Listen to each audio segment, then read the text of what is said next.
Hello guys, this is your friend and we are back with a new fanfic. Location: Naruto's apartment complex. Specific location: Naruto's bed. Naruto was wearing his usual blue long pajamas and his sleeping hat was in his folded up bed. Sure, now that he found out that he was the son of the fourth Hokage and a member of the Namikaze clan with a Kopi bloodline inside of him, but Tsunade had told Naruto that it takes around 3 months before Naruto could finally inherit the Namikaze household. For the time being he was going to have to use his apartment for the next while now. Sure, he was gonna miss the place, but having to sleep in a proper bed and in a proper house sounded a bit more better for him. However, what bothered Naruto the most is the way everyone seems to be acting around him, as he always asks questions about his coma and the mob that attacked him. Every time he would ask anyone, or anybody that question, they would always seem to dodge the question with either a saying or a, "doesn't matter," or anything like, "it was harsh one this time," when he would always refer to the beating he had received. But for Naruto, he had always seemed to be wondering about the whole thing, to the point at which he may even ask the Kyuubi about this. Of course he never wanted to, but the need to know became more and more attractive to him, as he could now barely hold it in anymore. Naruto's mindscape. "Hey you fox," Naruto called, as the Kyuubi, who seemed to be sleeping over his giant-sized paws, had noticed the blonde shinobi looking at him with eyes of determination. "What do you want now, you brat?" the Kyuubi said, lazily, as he slowly got up, and looking at Naruto. "You said you knew something about the whole mob attack, but I said I didn't want to know." "Well, guess what? I want to know now," Naruto said. "You really are a fool, aren't you? They tell you something and you believe them in seconds. Do you think they understand? Not to me they do," Kyuubi said, as he looked to be rather happy with this development. "Every time I ask someone they neglect it. Every time I ask Kakashi-sensei he tells me something else. Same with the pervy sage, Granny T Tsunade, Sasuke Tem, Iruka-sensei, Shikamaru, Choji, Lee, Neji, even Sakura-chan." Naruto shouted. "So tell me what really happened." Naruto shouted. "Because I felt I was in more pain than any villager attack I've been before, and that is true. I have been attacked so many times, I know the feeling, but this worse, like I was in a battle." Naruto shouted.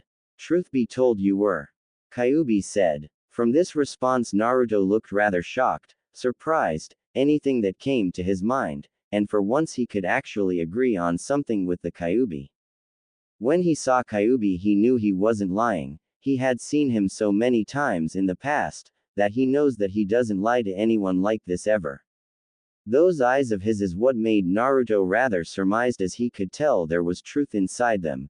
Deep inside there was the truth, and nothing but the truth, and that is all. Naruto could hear inside the voice of the Kyuubi, for which Naruto couldn't argue against even if Naruto wanted to.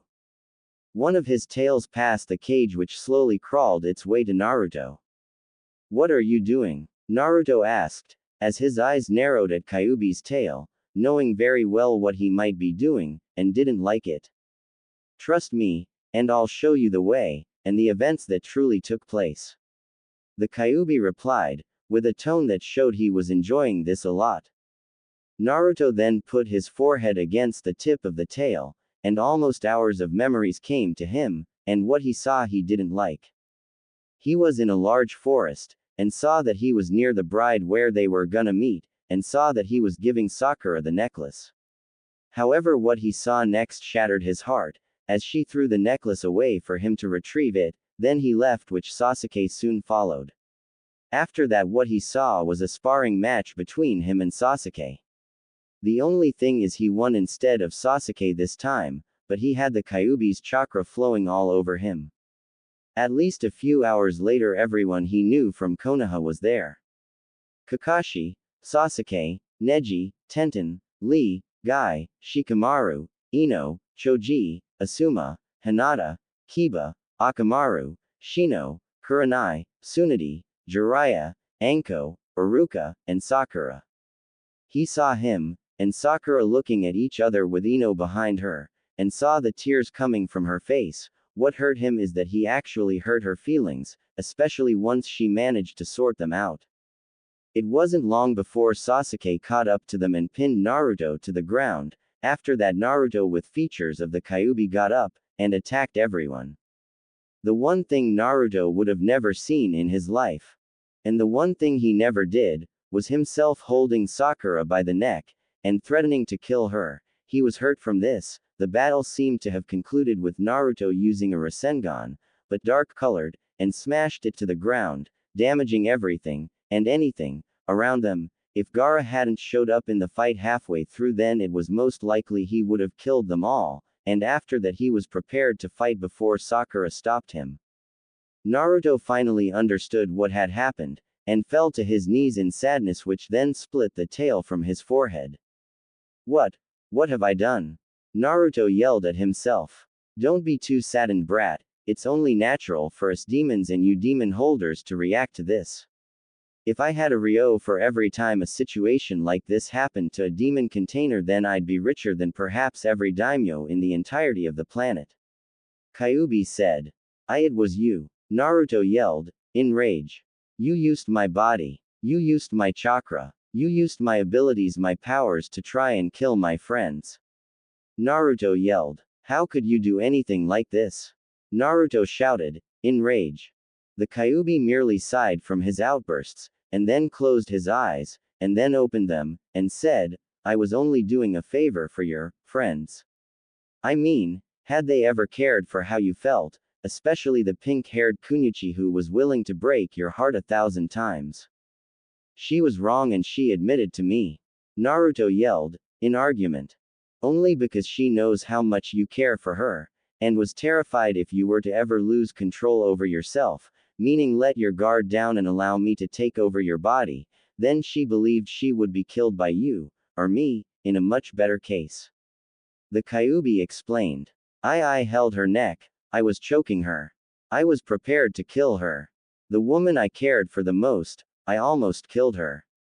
Naruto shouted. As of this stage, Naruto was almost crying with tears falling from his eyes. Mizuki was a terrible sensei, but he did teach you something that for once in my many lifetimes I agree with a human being, that Konoha would never appreciate you or the things you do. Kyuubi said, with a slight smirk. You're wrong like he was. Naruto yelled. Look, brat, you saved the village from the one-tailed beast using my chakra, and Konoha didn't even give you the rank of a chunin for that. Even your sensei dismissed you for Sasuke just as many of the former sensei you had did, and Jiraiya, don't even remind me of the hermit, the one man that promised to train you, if you spent money over him for women and barely even helped you with the moves you learned from him. Kyuubi said. But, you are not correct for that, it's not true. Naruto said, almost in defeat. For once Naruto can say that Kyuubi was right. Jiraiya barely taught Naruto anything, Kakashi dismissed him for Sasuke, Iruka always gave Naruto scolded lectures, the villagers' attitude barely changed even after he had become a genin, and to top it off they never offered him the rank of chunin. Even though Gaara was too much for Sasuke, Naruto managed to beat him, but was never rewarded for it. And Sakura, the woman he cares about, always rejected him over Sasuke. That's when he finally fell into darkness, and was enraged for the first time in his own free will. Because of that, Naruto was angry, and mad. Believe it or not, the truth still stands as it is, Mizuki was right, as long as I reside within you, for as long as you live, the recognition Konoha will give you is as real as your dream of Hokage. It'd never come true, all there will be in your future is pain, and hardship, and all that is worth nothing to them here. Kyuubi said. No, you're wrong. Naruto said, now taking his head up and looking at the Kyuubi dead in the eye with a serious look. Granny Tsunade was nothing but coward, she always lived in grief before I met her, and look, I changed her. Neji too, Konohamaru as well, and now even Sasuke, and Sakura-chan is changing as well. Even if I never achieve the rank of Hokage, at least I have a reason here. Even if the villagers never recognize me as a hero, then I will continue to help people. Because that is my shinobi way. Naruto said to Kyuubi, while walking, turning his back from him, and walking away from him. Then I guess you'll die as the one shinobi that was forgotten, you'll die as a nobody, you'll die as someone who was trying to get everyone's attention. The Kyuubi added. Naruto stopped, and turned his head towards Kyuubi, and said, if it changes people for the better then I guess I will. Just like your father did, except everyone in Konoha remembers his name, but if you go then nobody will ever remember you even if their own lives would depend on it. Kyuubi said. Like my father, I will go with my shinobi way, and I will never forget the memories that I gained. Naruto said, before walking away. Then I guess you're doomed to go and be forgotten, you'd better change, or things will go worse for you. Kyuubi said. Naruto's apartment. Naruto woke up from his sleep, and had a saddened look on his eyes. He turned his attention next to his short drawer with the Team 7 picture on top and took a look at his team. It'd seem as though it was forever ago they first formed to become a team, and since then the easiest things had become the most difficult for him. He looked at them, and was sad, for what the Kyuubi said may be true. If he is forgotten, nobody will remember the things he did for Konoha, even the villagers were still no easy task to convince. But he remembered everyone in Konoha that didn't dislike him for the Kyuubi inside of him. He remembered them all, Sakura was included, and she changed for him ever since the incident. He recently learned Naruto's life had suddenly changed, but still he couldn't help but feel guilty for what he had done. He had decided it was time that tomorrow he would do the one thing he rarely did in his life, and that was to apologize for the attack against his friends, family, and lovers, and he would do all of that the next day. Time skip. Next day, location, Team 7 training grounds, specific location, posts. At the 3 stump posts where Team 7 would usually train during the day only had one member before Naruto showed up, and it was Sakura. Naruto noticed some things that weren't usually there. With his other teammate Sasuke, yeah, that was usual, but with his lover, Naruto's girlfriend, Sakura, it was quite unusual.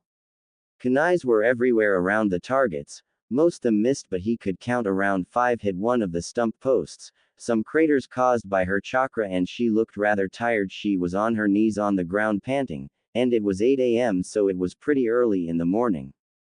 He couldn't help but look at her form, and remove his jacket and place it on her back to keep her warm.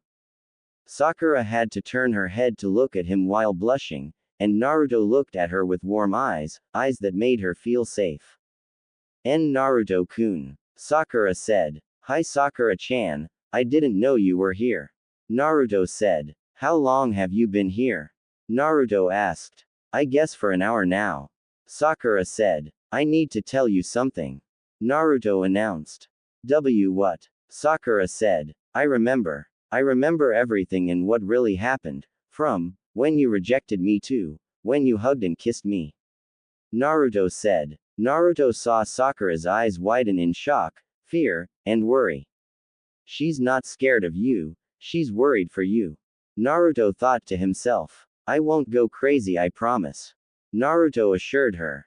Sakura immediately stopped her worried gaze and realized what it must have meant to Naruto, and said, Naruto-kun, I'm sorry, I was just worried because I don't want you to get angry, because if you do, the Kyuubi's chakra will be released, and you'll get hurt, like last time. By this stage Naruto decided to move Sakura on a different position, by grabbing her by the shoulders and moving her. Sakura slowly followed the movement with her knees, and Naruto's blue cerulean eyes met those green jade eyes. Those blue cerulean eyes meeting the green jade eyes by the blonde Jinchuriki and the pink-haired Kunyuchi looked at each other for a while, before Naruto broke the silence as he said, I hurt you. Sakura could tell by his voice there was a hint of anger, but not directed towards her, but directed towards himself, as she saw those eyes of his tearing up. No, you didn't, Sakura argued. Naruto gently placed his hand and brushed his finger by her neck, which was the exact same spot as he held her there when he was taken over by the Kyuubi. I touched you, Naruto groaned, at the verge of shouting. No, it was the Kyuubi, not you. You weren't even awake, you can't blame yourself over something that the fox did. Sakura said, trying to calm her boyfriend down. But it was my body. Naruto yelled, which surprised Sakura. I hurt. Heck, I hurt everyone. Maybe Mizuki was right, maybe I am a demon brat. Naruto yelled. Slap. Naruto held the left side of his face, as he saw Sakura heaving in anger as her right arm was over her face as she looked to be very angry. Don't you ever say that about yourself again. Sakura growled, in anger. Naruto couldn't see her eyes, that was because she had her head tilted downwards so he could only see her clenched teeth and her angry expression on her face. Sakura tilted her head upwards to level his, and what Naruto saw was slight tears of anger in her eyes, as she said, you were never a demon to begin with, you were never a demon that Konoha called you as one, you are who you are, Naruto Uzumaki Namikaze. Quote. She looked at Naruto with dead serious eyes now, as she rubbed her tears off of her eyes and looked at the blonde-haired Jinchuriki. You're the man who protected me, Sasuke and everyone else. A demon wouldn't do that, and a demon would never protect those he cares about, so will you just believe it? Sakura said. Naruto, to be honest, was shocked. Sakura always once had punched him in the face and kicked him, but a slap was the one thing he never received from her.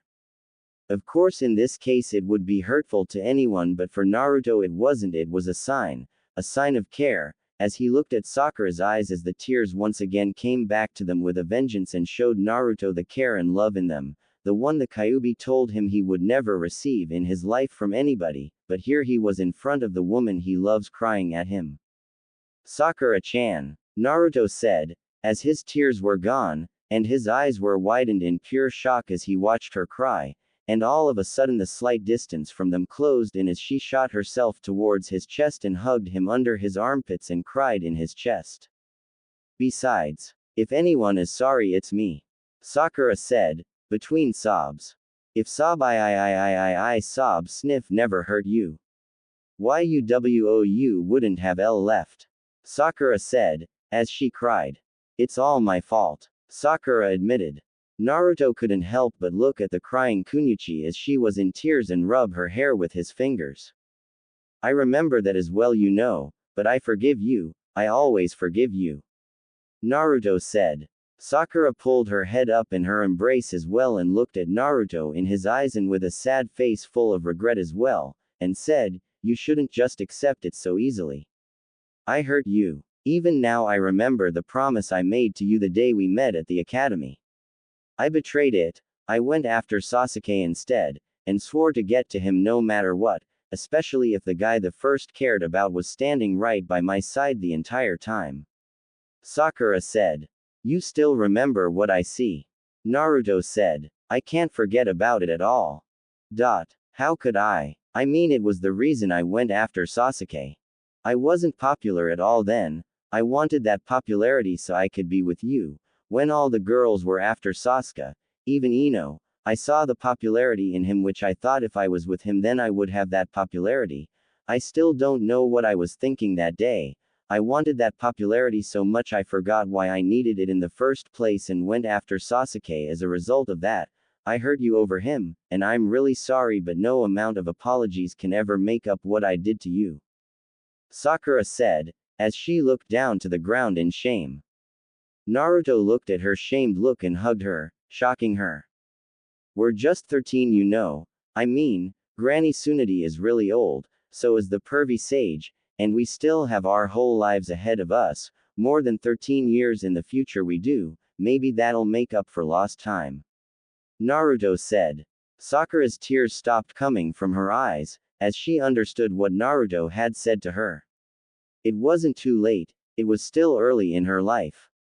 Even though now she wasted her childhood on tormenting and hurting Naruto, she had the whole future now to think about, being with the one man she truly loved the most, and she can always now make up for that lost time.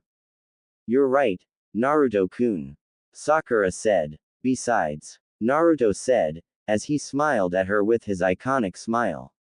I still have a bunch of people to apologize to today. Naruto said. I still feel bad for what I did to them. Naruto said. But Naruto-kun, it wasn't you at all, it was Kyuubi that did it. Sakura said.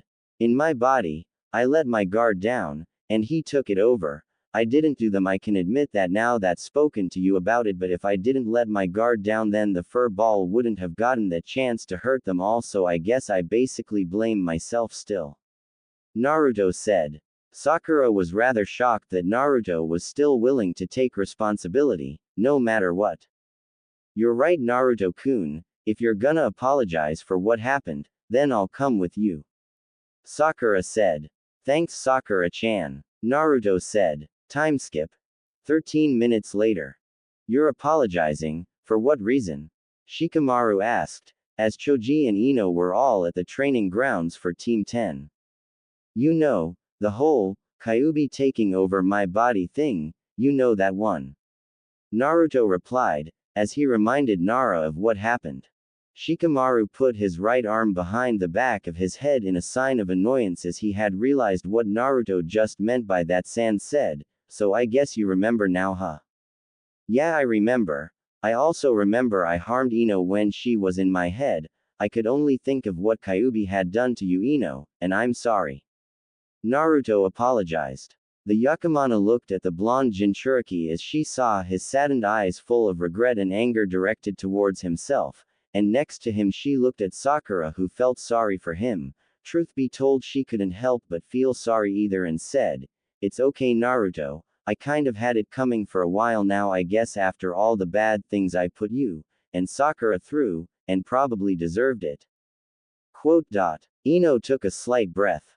And besides, from what Asuma-sensei had told me after the whole fight and all, he said I was lucky to be even sane without the need of a psychiatrist. He said my mind could have been damaged, so I guess you must have saved me last second before the Kyuubi could do anything harmful to me. Ino said. Yeah, besides it did teach us one thing, and that was your life. I had no idea you had such a hard life.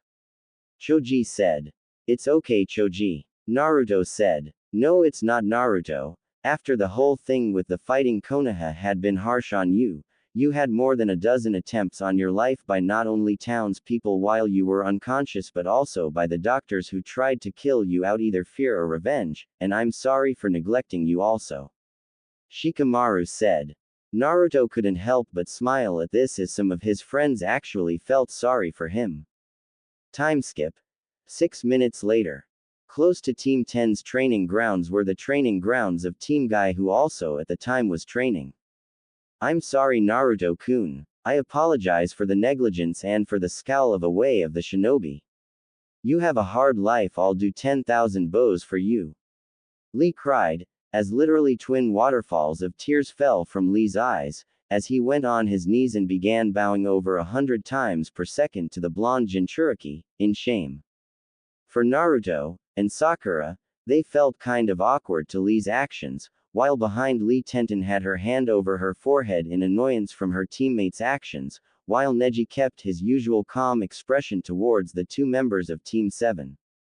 Lee, Naruto only said he was here to apologize for us, he didn't demand an apology at all. Tenten sighed. Though while we are on the subject, I have to decline your apology, Naruto. After what I said to you in the Chunin exams and the way I treated you. An apology from you is something I don't deserve. I hadn't realized you had suffered so much. Neji said. Yeah, I agree. I'm sorry also, and probably also don't accept your apology for the same reason as Neji. Tenten said. Guys, it's okay. I'm over the Chunin exam thing 6 months ago. I shouldn't have hurt you. I attacked you all with the Kyuubi's chakra with the intent to kill. You all had to hold back for my sake, and I can't forgive myself for what I have done to you guys. Naruto said. With respect, Naruto, I told you that you were fated to be nothing more but a fool and a worthless shinobi that could never achieve the rank of Hokage.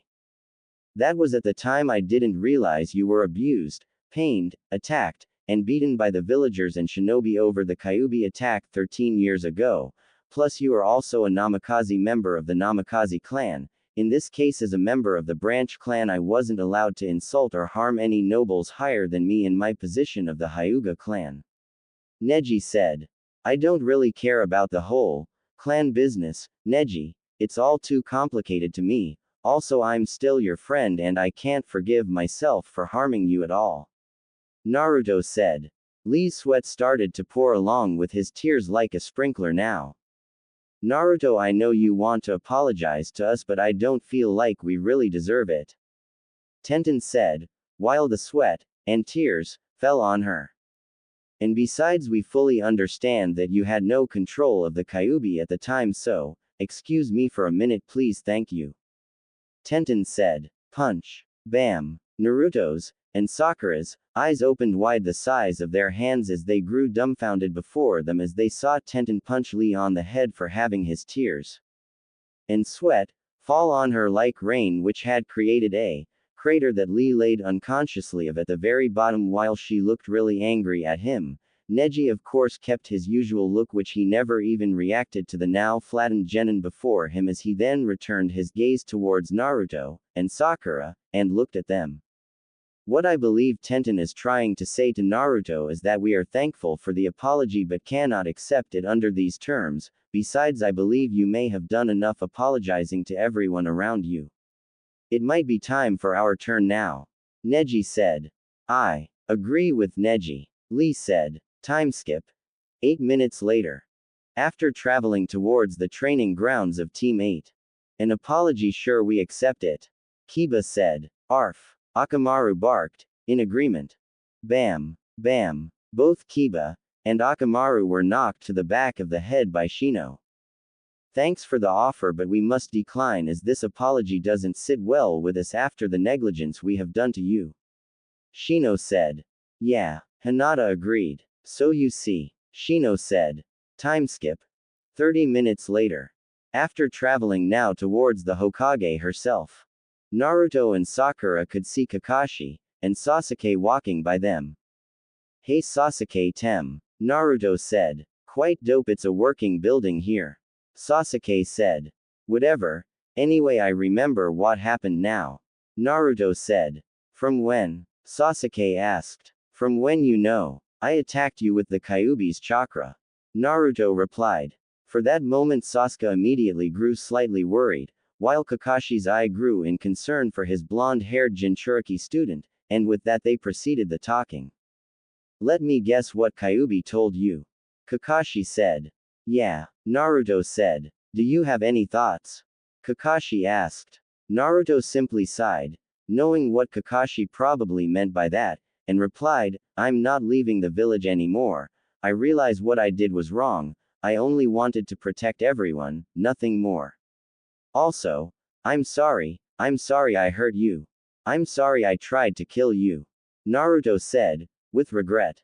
It wasn't your fault. Truth be told, I should be apologizing to you, Naruto. It's my job as your sensei to protect and guide you through every step of your career as a shinobi.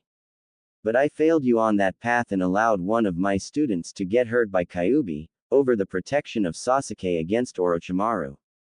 Kakashi said. But I was sorry. I didn't want to hurt the people closest to me with the Kyuubi's chakra.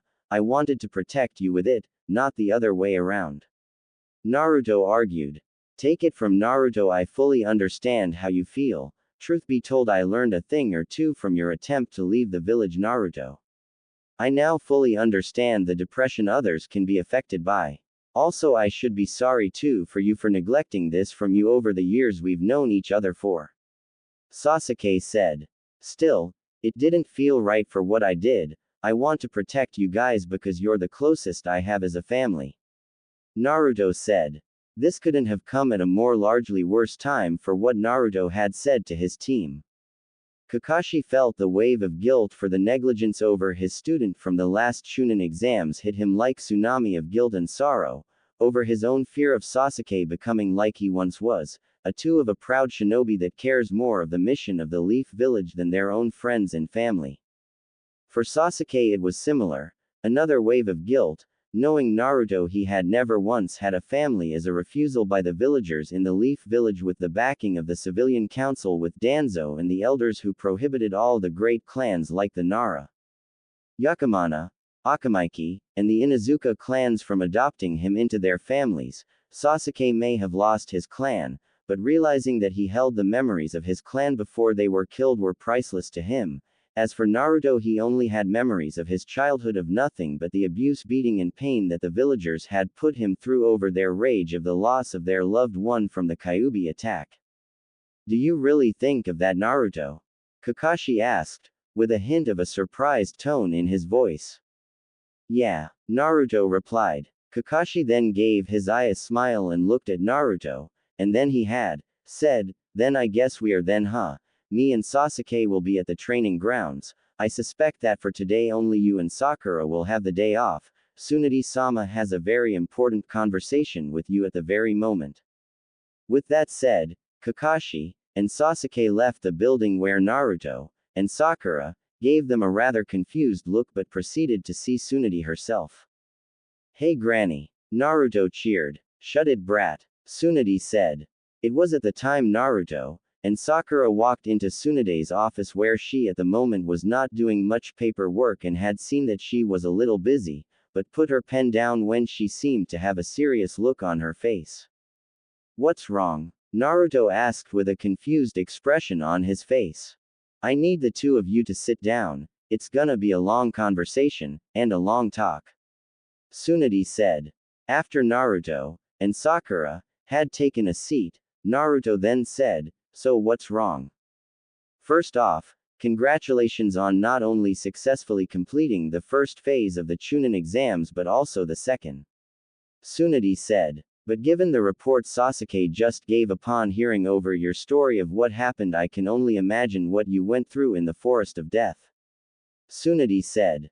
Yeah, there was this guy called Kageyaki who used some sort of a crystal bloodline, called Murasaki no. It's like Sasuke's and Neji's eyes, but it controlled crystals with just the movement of his eyes and moved them to me. Naruto explained. I heard that one, if I do remember my days of your father's youth, he had told me one time he had encountered a member of the Kesho clan, an enemy of the Namikaze clan, and attacked him. We were at the time going to capture him, but then he disappeared without a trace and never seen again since that day. Tsunade said. He did say, Tsunade-sensei, something about a bloodline wars, a war mainly consisting of bloodline users, but even though I didn't know about such a thing, I never learnt that one in the history lesson. Sakura said. It's something that humanity would rather forget than Sakura. It was a hash war, but let me explain it to both of you. Tsunade said. This happened hundreds of years ago, even before the very first Shinobi War. This was around when bloodlines were a very new thing.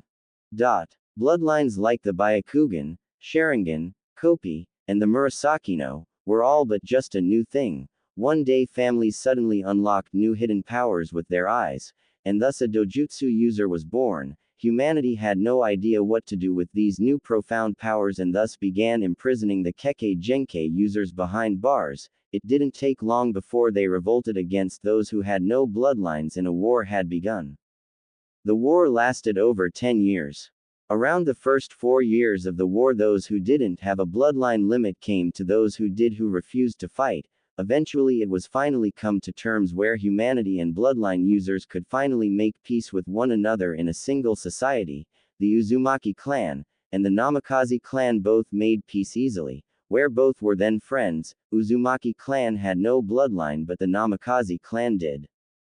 Those like of the Keshos were against those of humanity and wanted to rule of it with their bloodline limit.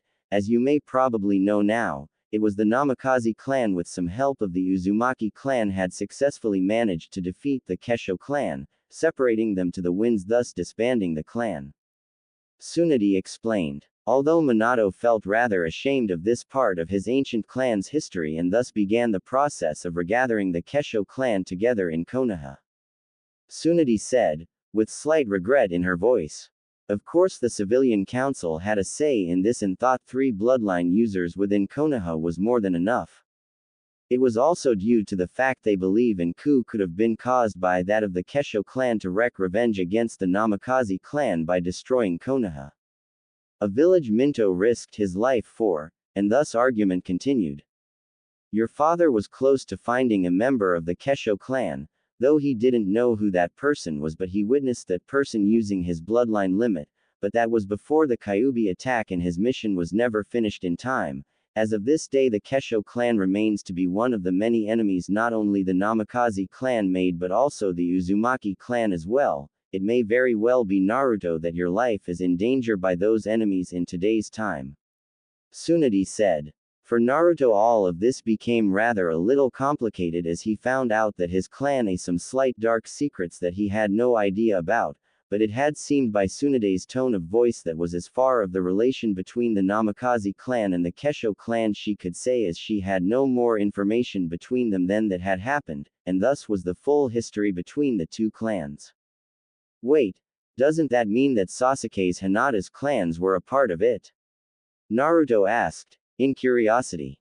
Truth be told, Naruto, their clans weren't even around at that time. It was only after years of the bloodline wars that both clans had formed with the powers they had. Tsunade replied. How were the bloodlines formed? Naruto asked. Your guess is as good as mine, Naruto. It's been a mystery for years and years for anyone for how these bloodlines have been made. There are many theories, such as the collection of valuable blood within a single person over past generations may have awakened these powers to begin with. Tsunade replied. With respect to Tsunade-sama, I really don't see the exact reason why our history lessons wouldn't involve any of this at all. It didn't sound so bad for imprisonment. Sakura said. You see, Sakura, there was more to it than that. You see, back when bloodlines first formed, humanity needed to understand how it was happening, so humanity could fix the issue that these powers were left behind. So some of these families were sacrificed, meaning killed, as a need to understand, and then were dissected in order to find out how these bloodlines were formed. It's the main reason why those who had bloodline were first fighting back. Here those who had bloodlines figured to use them against the humans and use their powers to do it. Of course, those who had bloodlines were heavily outnumbered by the humans, but with the powers they had received made up for it. For example, one person of a clan that has a bloodline would have the power to kill more than 100 shinobi before falling by their hands. However, there was a side of bloodlines that refused to fight, suggesting that fighting would only make things worse, and attempted to find a peaceful way to resolve this issue. It wasn't until 4 years later that humanity had realized the mistakes they made and attempted to make peace with those who had bloodlines. Unfortunately, they fought for freedom, but turned power, which led the war to continue. Humanity was at a losing end. However, those who wanted to make peace with humanity who had bloodlines have been made, and the fighting came from those who would abuse their power to get control of the world were against humanity and bloodline users who were willing to make peace. And eventually humanity, along with those who finally had made peace, won, and so a stable society returned after 6 years of war, and thus the end of the bloodline wars, and thus taught today. Tsunade said. For both Naruto and Sakura, they were rather surprised to find out about all of this, which explains so much of why those who had a Kekkei Genkai were treated carefully, fearing that perhaps another war like that could erupt. Is that why you brought me here? Naruto asked. Not exactly. I thought I'd just get you up to date with your clan's history. Tsunade replied. Speaking about your clan, Naruto, there is something that you should know about the Uzumaki clan. Tsunade began. The Uzumaki clan, as I mentioned earlier, didn't have a bloodline, but they do possess a very effective and powerful jutsu that all members of the Uzumaki clan wanted to keep a secret. Even your mother with her life. Tsunade explained. This heavily caught Naruto's attention as he asked, and that was the one that can cancel out the user's chakra with only a touch, one jutsu so useful shinobi nations are willing to pay millions of ryo for, and the one jutsu which you should know about, called the chakra chain jutsu, that only Uzumaki members of the clan were allowed to know. Even your own mom knew this.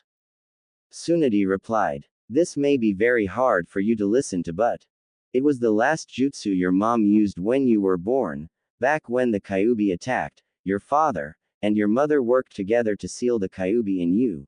She captured the Kyuubi with her chains while your father worked heavily on sealing the demon.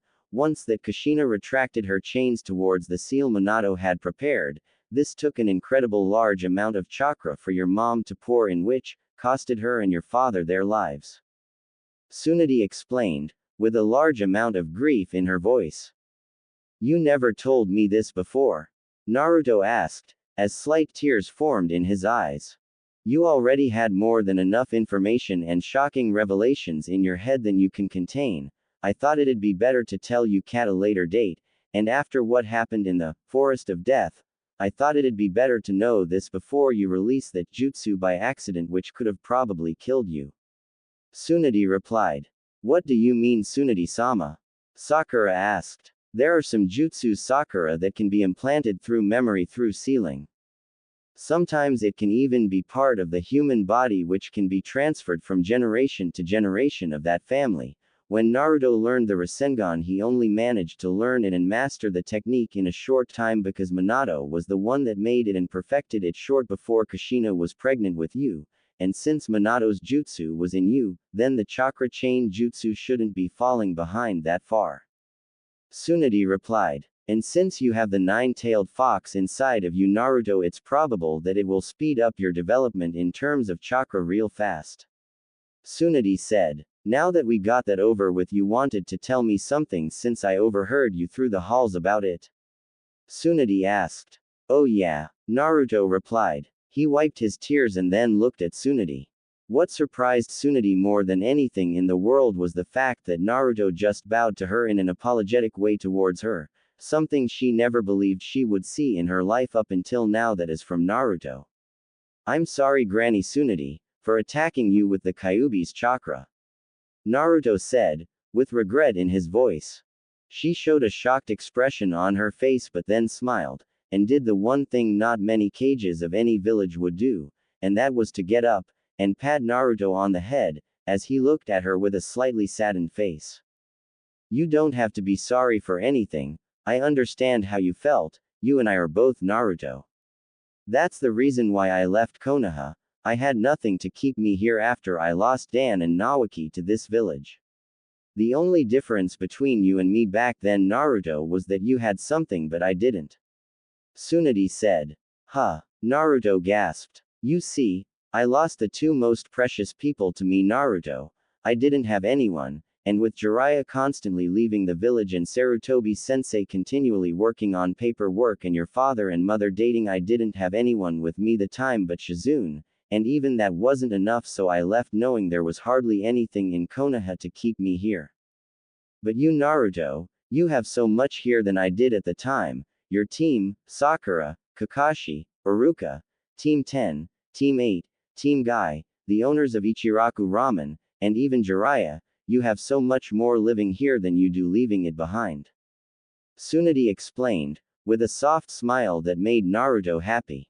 What I think I'm trying to say is Naruto. There's too much for you to leave behind, so many people care about you, while the villagers' anger hasn't died down. Just yet it doesn't mean that you don't have the care of your favorite people and they're the ones that count.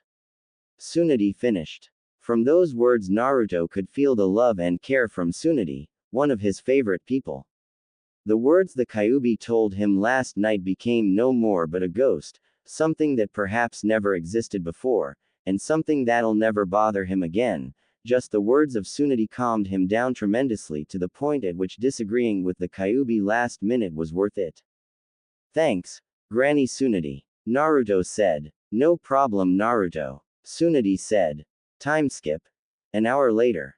After a while of calming down, Naruto and Sakura headed straight towards the academy, which seemed to have been closing time for the academy as Naruto had seen kids with parents leaving. When Naruto was drawing near the academy, some of the parents saw Naruto and started to almost fast-pace their walk holding their kids' hands tighter as they opened the distance between themselves and him out of fear giving the same eyes they always have with him. Sakura noticed this and felt rather angry that they still did this to him. However they just walked in. From that point onwards they went to the exact same classroom they once had been before they became genins. And saw Iruka. You're what? Iruka asked, shortly after receiving Naruto's apology. You heard, I'm sorry for hurting you using the Kyuubi's chakra, even after what it said about your parents. Naruto replied, with a hint of guilt in his voice. Iruka gave a rather stern look at first before giving Naruto a smile and said, it's the Kyuubi that should be saying sorry, not you Naruto. I know you'd never refer to my parents like that on your own free will, and I know how hard it's been for you. Don't forget I'm still your sensei, and as your former sensei, I understand the pain and the aggression you received by that of the villagers, and I know it was due to their abuse over you that caused you to act the way you did. I guess you know what happened. Iruka said. Yes, the Kyuubi showed me everything from beginning to end. I know what I said everybody when the fur ball took over my body. I know what the fur ball did to you, and said to you too. I just wished he didn't do any of it in my body, and it was for my weakness I couldn't keep him locked in any longer than I did because I was hurt at the time, but that's no excuse for what I did. Naruto said. It was obvious Naruto was taking responsibility, as Iruka can tell that Naruto surely has grown up. Time skip. 3 hours later. Finally Naruto had finally apologized to everyone he can remember of what he had caused trouble for. Asuma, Guy, Kurenai, Anko, though was almost killed in the process for the embarrassing beating he gave her, and many others. However, the thought about his clan's relationship to Kageyaki's clan, the Kesho clan, was hard for him to take in, especially ever since he had found out it was his clan that almost annihilated the entirety of the Kesho clan. But for Naruto, he decided to take an oath to try to help the Kesho clan and reform them to complete the task that his father failed to do. Speaking of his father, Naruto could only wish sometimes that he had met his father, considering how much of a big hero he was to the Leaf Village, and as a side note, he was rather terrified of the life of his own friends being in the way of his clan's affairs. Sakura almost lost her life because of that, and Naruto could barely defend for her as that. After the whole apologizing to everyone was over, Naruto and Sakura went towards Naruto's apartment, since it was already close to night time, which obviously meant the time for training was already over. For Naruto, he looked at Sakura and spoke to her. Night Sakura-chan. Naruto said. Night Naruto-kun. Sakura said. And the two kissed goodnight to sleep. After Sakura had left, Naruto had a rather need for a nice word with the Kyuubi. You were wrong, told you so. Naruto said. It's only due to the fact they are afraid of what you might do if they were to be on your bad side. The Kyuubi mentioned. Yeah, right. Naruto said. They all realized their mistake. They really are sorry for the way they all treated me, and I got the backing of their opinions to prove it too. Naruto said. Listen, brat, the only reason they really treated you with fairness was due to your behavior. Kyuubi said. Yeah, I'm done listening to you at all at this point onwards. Naruto said. Well then, goodbye. Kyuubi said. Bye to you then, see if I care. Naruto said. Not long after Naruto went to bed and turned the lights off, there was a figure on the top of the roofs near Naruto's location and saw him go to bed. Kukukukuku. Well, it seems as though Naruto finally got the appreciation he finally deserves. Too bad it's limited though. A man said, who had long dark hair, wore a brown pale robe and purple rope tied in a knot in the back of him, with pale skin, snake-like eyes, and a strange-looking purple eye patterns of a snake as well. This man was Orochimaru, the one of the three legendary Sanins, the one who attacked Konoha, the one that killed his former mentor, master, and Hokage of the Leaf Village, Hiruzen the third Hokage, the one who also attempted to kill Tsunade, and the one who had committed many bad things in his life. This man is responsible for many acts against the Leaf Village, with the latest being his attempt to destroy the village once and for all, and rebuild it under his very own image, the one that attempted to kill many innocent people, and the one that slaughtered the now deceased Kazekage of the village hidden in the sands. This man, however, was mostly interested in Sasuke's body, since after the third Hokage had taken away his ability to use the chakra in his own two arms, Orochimaru was forced at one point to increase his plans for taking over Sasuke's body. However, it was interrupted when commotion came from the Leaf Village about Naruto's departure, and slightly interested him about this. Naruto had always been a threat to his plans in taking Sasuke away from the Leaf Village, but after his spies had given him some rather interesting information shortly after he came back to the Leaf Village, Orochimaru had found out about his heritage. I had no idea that the fourth Hokage really had a son. said the Otokage as he stood by his master's side. Well, it seems as though Jiraiya can actually keep a decent secret rather than his so-called research for his own books and stories. It seems as though the fourth Hokage had a son, known as Naruto Uzumaki Namikaze. Orochimaru said. Orochimaru-sensei, if you knew the fourth Hokage, how did you not know of his own son? The Otokage asked. I left Konoha before Minato and Kushina were married to one another. It was only until recently now I too found out about their son Naruto. It seems as though Sarutobi-sensei was afraid if I found out that the boy possessed his father's Kekkei Genkai I would be interested in him. If I did however known he had a bloodline limit I would have just taken him years ago from the Leaf Village.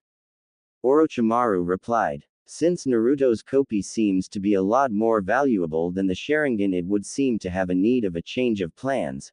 After all, we wouldn't want any inconvenience for it, especially if Ayato has the chance to reveal his secret in front of the whole village, and take the boy, for our own purposes. Orochimaru explained. With respect to Orochimaru-sensei, I could only guarantee a matchup between this boy and the other to go against one another in the tournament, and hopefully make sure Kageyaki wouldn't bother the plan with his own clan's internal affairs. The Otokage said. Kageyaki. Wasn't that the boy who challenged Naruto to a duel which almost resulted in his death? I'd be cautioned over Kageyaki's life. The only reason we need him so his bloodline limit can prove to be valuable to us when the time is right.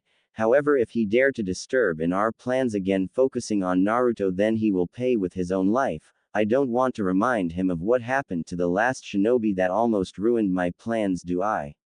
Orochimaru said. No, sensei, you don't, but still as it seems this boy's will and body seems to be attached to this village.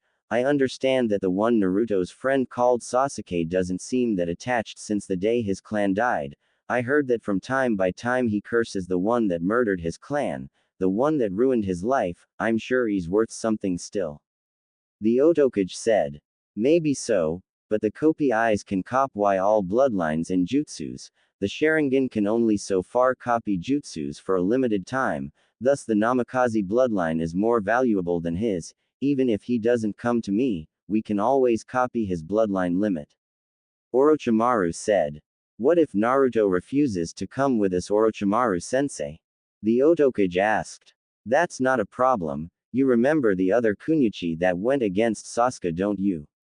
Orochimaru replied. The one called Hana seemed to be slightly emotional, didn't she?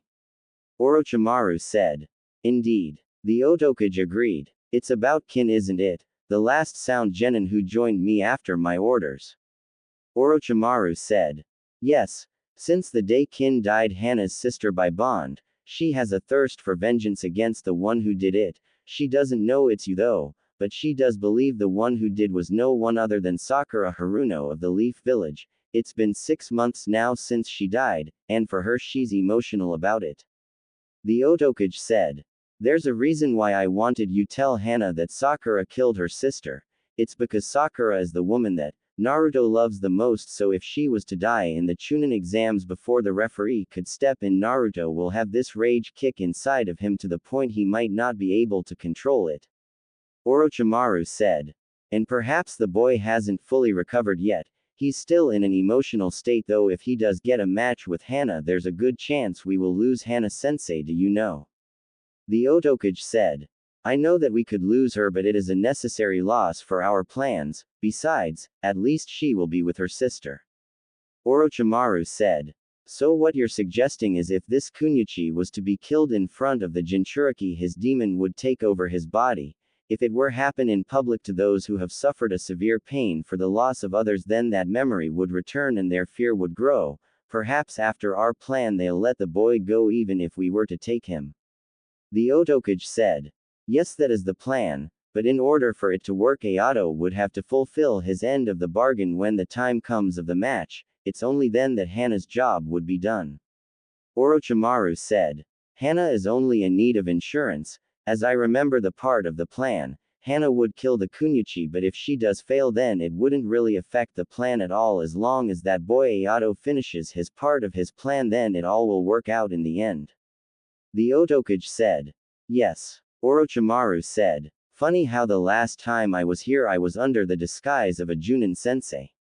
In order to place the curse seal on Sasuke, now I'm here, chasing after Naruto. In order to achieve my plans he will be part of them. We need Naruto so we can take his bloodline away from him. Orochimaru said. Orochimaru-sensei, as my spies have reported Konoha's shinobi forces have been called back from their missions back to the Leaf Village, it seems that the last invasion may have made Konoha a little cautious for any future ambushes in the Chunin exams, plus there's also Jiraiya who seems to now remain in the Leaf Village until further notice. It may be perhaps he's here to aid Konoha just in case if the village was attacked like last time. When Konoha was attacked 6 months ago, Jiraiya was hardly there on the battlefield, yet he managed to come in time before the village could fall, forcing our forces to withdraw from the battle due to his immense power and stamina. Also there's Tsunade who we have to deal with now. Since she wasn't here last time she couldn't summon the slugs to aid the shinobi forces and heal them in their time of need. If we are to reign in another attack we would need further greater power. The Otokage said. Why do you think I summoned Ayato here? He has the power to do more damage than one can expect. There's something with the boy that is rather interesting. Orochimaru said. The child. The Otokage said, in shock. Yes. There's a certain will, an objective you could say that this boy possesses, one that he has against the Leaf Village, and objective he has that motivates him to achieve our plan in taking Naruto, and hopefully destroy the Leaf Village as a product of the aftermath. He's very powerful, even more than you think. Orochimaru said. Then care to share that information with me? The Otokage said. In time, my student, in time. Right now we need the suspicion that Konoha has over us to die down, otherwise it may attract some more unwanted attention. Orochimaru said. I already told Kabuto about how the Leaf intends to now keep tabs over their Anbu. Ever since the last time he infiltrated the Anbu Black Ops, Konoha has been keeping careful tabs with the support of Jiraiya on the Anbu agents, which would require now the need of an actual agent in the Anbu. I'd called for a mission from the Leaf Village under a different name of a cage, and of a different village that we are allied with. When he came to us, Kabuto killed him. Thanks to our now voice transmitters, we have now replicated authentically the voice of the Anbu agent that came to aid us. He is currently now that agent using a special seal that protects his identity, one from you sensei, the one you made to combat against Jiraiya's seals. Unfortunately this seal has some rather faults that could lead Kabuto's infiltration to be revealed. As it can only be maintained for a month, also if Kabuto was to attempt any powerful jutsu or an extremer move that would require large quantities of chakra, the seal would break due to the fragile works of the seal. And he's only allowed to use the chakra and jutsus that the now deceased Anbu agent once had.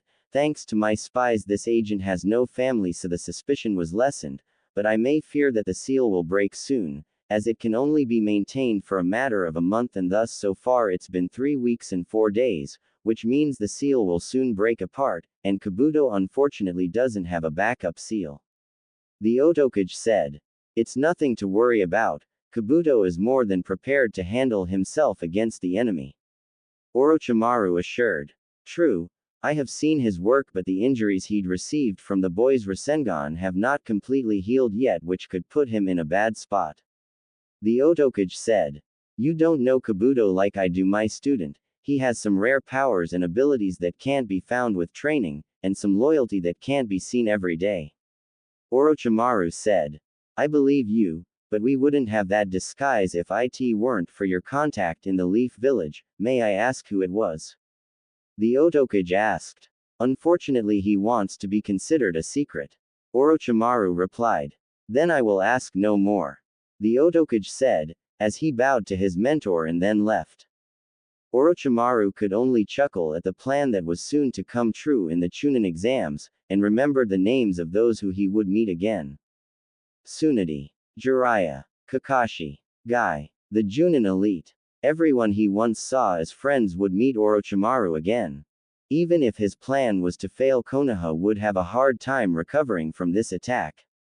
It is what it is for him. It was only a matter of time. For Orochimaru, he couldn't help but contain the excitement inside of him, and now even understanding the fact that Konoha still had things worth for him to plot over just as long as he gave his promise to the one that would become part-time leader of the village. One that would one day stand in the Cage Summit and discuss the wrongdoings and flaws of the shinobi way. It soon would be time for that day. The day where it would help Orochimaru rule over the other shinobi nations. The day he becomes greater. Looks like the plan will work this time, Orochimaru said. Am I right, Danzo? Orochimaru thought before leaving. And so the snake Sanin left, leaving nothing more but the night sky. As though the conversation never happened before. The sun was shining, the wind was picking, the leaves were moving. Obviously, it was one of those warm nice days in Konoha, within the village hidden in the leaves where all of Konoha would spend this peaceful day inside their homes, work, everyday usual activities, or anything else, but today would not be considered the normal average day of any of Konoha's citizens, not at all. That was perhaps due to the arrival of the newly appointed Chunin exams that was being held in Konoha for the second time in 1 year. It felt like centuries, whereas it was half a year since the events that transpired in Konoha happened.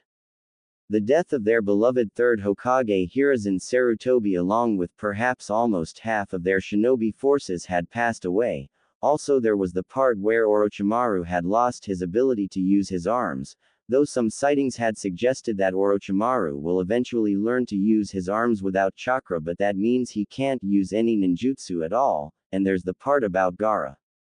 Gaara, the one-tailed Jinchuriki. It was said that Gaara was the main head of the attack, the one weapon that was meant to destroy Konoha and could've, even though the Shukaku, the one-tailed beast, wasn't as powerful as the Kyuubi, he along with the combined forces of the sand and sound could have annihilated Konoha from the map permanently, especially if Konoha's forces were forced to be divided. However, Naruto thankfully managed to use his Kyuubi's chakra to defeat Gaara and stopped him from going crazy to destroy Konoha, preventing the destruction of the village, yet another accomplishment that the villagers refused to acknowledge due to what's inside of Naruto. Ever since then a lot had happened, all the way from Tsunade returning to Konoha after almost 3 decades of abandonment, to Naruto's heritage as the 4th Hokage's son being revealed to the village. Ever since the events that had transpired in Konoha 6 months ago, the village deserved a do-over holding the Chunin exams in Konoha second time. This time security was very tight, but that didn't stop some suspicions arising from within the village walls. For example, around half the shinobi forces, even though they complied with the orders that Tsunade gave them, weren't sure to trust the Sand and Sound Company. Sure, it was revealed that it was Orochimaru's doing that led to conflict between the Sand and Sound against Konoha, driving the 3 villages in a close war with one another, and killing the Kazekage of the village hidden in the sand. The shinobi of Konoha weren't exactly pleased with all of this. Especially the council. When Sand first discovered the body of their real Kazekage resting a couple of miles away from the village, they immediately surrendered to Konoha. Fearing this whole misunderstanding could affect their allies and were willing to accept any punishment, with the Hokage dead and one yet to return. The elders, when Tsunade returned, wanted to discuss with her Sand's punishment. However, to their disappointment and surprise, Tsunade dropped the case, informing the council of the hidden sand village that they had no idea they were following Orochimaru's orders and forgave them of the whole incident. And on this particular day some of those bad memories were going to return in the form of the Chunin exams. For the shinobi forces it was rather a surprise that only one person was made Chunin after the whole incident, and that was Shikamaru Nara. Despite having his own match given up, despite having the advantage against his opponent, Shikamaru called it quits and left the stadium, forfeiting the match entirely, to the surprise of Naruto and Ino, who both were slightly angry at the whole case. Yet despite all of this, Shikamaru was still appointed as Chunin, perhaps being the first time any Chunin exams, the only one Chunin to pass in Konoha's history, despite his lazy attitude. Crowds of people filled the street of Konoha, including some of the guests from Sand but no one from Sound coming in. Shinobi as per usual were split around the streets to prevent any riots or brawls that could happen anytime. and the large gates to the stadium were largely open for the spectators to arrive. In the stadium there were showers, changing rooms, and even a hot spring area, mainly all for the competitors' use. There were even doors with blood seals that would only open for the competitors and shinobi to walk in and out of the spectator section, so they could have a better view of the whole stadium and battle. There were 2 changing rooms, one for males, and one for females, though the certain genins were in there only to prepare themselves for the Chunin exams, since the clothing they always wore was their work clothing anyway. Speaking of the genins, Naruto, Sakura, Sasuke, Hinata, Neji, Kiba, Akamaru, Shino, Choji, Ino, Tenten, Lee, and Ayato, along with other competitors were there, mainly all the boys in one room discussing the exams. Hopefully this time we can have a more careful approach to the exams, Neji said, remembering the past incident in the previous Chunin exams. I don't mind munch, Choji said, while snaking on some chips. May I remind you that eating before the exams can be bad? Neji said. Nah, just leave it, Neji. If Choji stud his stomach right before the final exams, then that's less competition for me, right, Akamaru? Kiba said. Arf. Akamaru agreed. What I wish to know is why didn't Shikamaru come? Does he not want to show his flames of youth for the second time? Lee asked. Shikamaru is already a Chunin, Lee. It doesn't make sense at all for Shikamaru to simply re-enter the exams a second time. Also, it's forbidden for a Chunin to enter the exams again to make sure that the genins wouldn't get any outside help. Neji replied. That's what I told Ino. Then she started boasting about Shikamaru being lazy this, lazy that, and you know the usual. Choji added. Somehow I feel sorry for the new guy that ended up teaming with Ino in the forest. Naruto said. You mean Ayato? Yeah, he's a pretty mysterious guy, but he's really powerful, and it might be Ino has new eyes for him. Choji said. I thought Ino was after Sasuke. Lee said. She was after me, Lee, but I suppose since Naruto's attempted departure she may have well given up right after Sakura did. It may be that she decided to pick someone else other than me for once, someone like Ayato. Sasuke said. Still, this Ayato sounds like a powerful opponent, one I shall stand over. Lee said. Honestly, Lee, it would be better if you kept your voice down, especially since the number of competitors this year is larger than the last exams. Neji said. Yeah, now that you say that, why are there so many different genins this year? Last time there were like 10 in the final exams and suddenly the numbers grew. Choji asked, in confusion. As I hear it from Shikamaru, he told me that his father told him the reason why. Neji replied, beginning his sentence. Supposedly ever since the Sand Sound invasion 6 months ago, Konoha's shinobi forces have decreased, and in order to make up for the numbers, Tsunade-sama has decided to allow a number of genins this year to pass, but that would be unfair for the other shinobi villages entering this year, which is the reason why there's more competitors this year than last year. Also, I believe it's to balance out the numbers a little bit more. Neji explained. Well, nothing bad for me. I mean, if Shikamaru isn't entering for the second time this year, then there's less competition for me, right, Akamaru? Kiba said. Arf. Akamaru barked, in agreement. Well, don't forget this time you have to fight me, understand? Naruto said, with a smile. Of course, the past year has made Naruto a lot more powerful than before, which concerns me about the Kyuubi inside of him. That part rather concerns me. Since Naruto's last rampage, I'm beginning to rethink if Naruto is prepared for the exams. Neji thought. Like Neji, along with the rest of the rookies, their mentors shared the information about Naruto's rampage against a member of the Kesho clan, a clan that can create crystals from the air and ground while controlling them with the movement of their hands and eyes, an enemy of the Namikaze clan. It was told to the genins that when Naruto and Sakura encountered the Kesho, they went all out, mainly Naruto, who went all out, yet could barely injure the Kesho without the need or the help of the Kyuubi, which almost made Naruto kill the member of the Kesho clan, almost losing himself in the process before Sakura managed to calm him down before the Kyuubi had the chance to take over. Though in some way Neji and the others have some sign that Naruto will be okay, considering a while back he apologized to everybody for what he had done to them when they tried to save. The memories of the past started to come back to Neji. Remembering the dark Rasengan that Naruto made when he was under the control of the Kyuubi, the destruction of the entire area around them in just a single hit, he, along with Tsunade, Jiraiya, Shizune, the senseis, and everybody else could have been killed if Gaara hadn't used his sand to create a large dome that protected them from the blast before it could do the job, but the destruction left behind was burnt into their memories, never, ever, to be forgotten, at all. And Neji wasn't the only one to share these concerns. Shikamaru and Sasuke had them too. Both had the slight fear that if anything went wrong with Naruto, it could spell trouble, danger, or even destruction. The villagers that'll be spectating wouldn't help them out either. Still, the conflict between both the older and younger generations were still on after the younger generation found out about the truth of Naruto, and the reasoning why their parents told them to stay away from him, which only increased the villagers' anger against Naruto for costing them their young.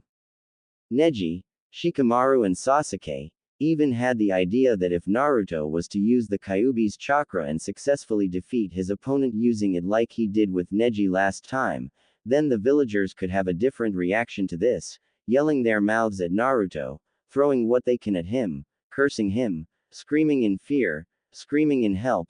They would all eventually cause Naruto to lose control of the Kyuubi's chakra, and that would be really, really bad. The Chunin exams weren't only a chance to jump up the ranks, or a source of entertainment, but it was also for the strengthening of an alliance. Not only Sand and Sound, but other villages, even some members of the Hidden Cloud village would be spectating the battle. If they were to show such an attitude towards Naruto, it would be a bad example to the other villages of Konoha's behavior, thus weakening the alliance. That's why Tsunade had mobilized a few more guards up on the stadium's spectator sections to prevent such a thing from happening. But that didn't relieve the three rookies of their fear at all. Meanwhile, the girls were in their changing room, already packing their weapons for combat. I didn't see Temari at all. I was hoping to see her again. Tenten groaned. Temari. Wasn't that the girl who Shikamaru told me that beat you up in less than 5 minutes?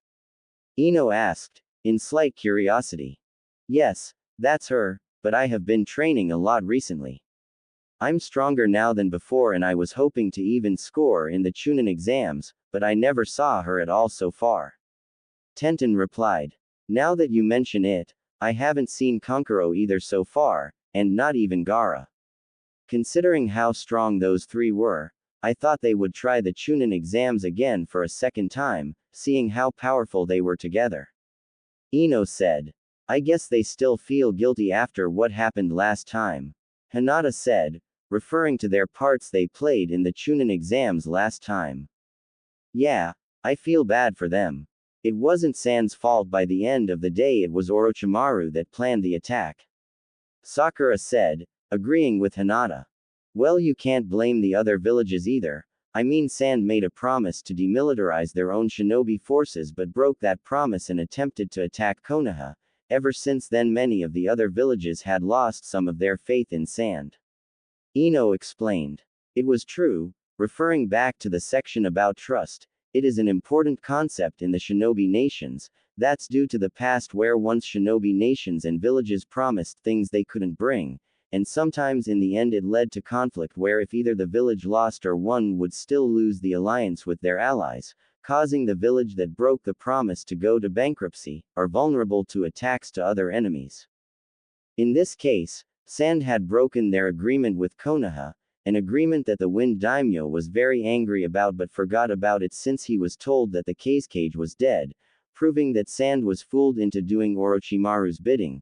But even though Sand was proven innocent, some of their allies attempted to break their agreements with Sand, fearing that the Sand village would release the Shukaku upon them.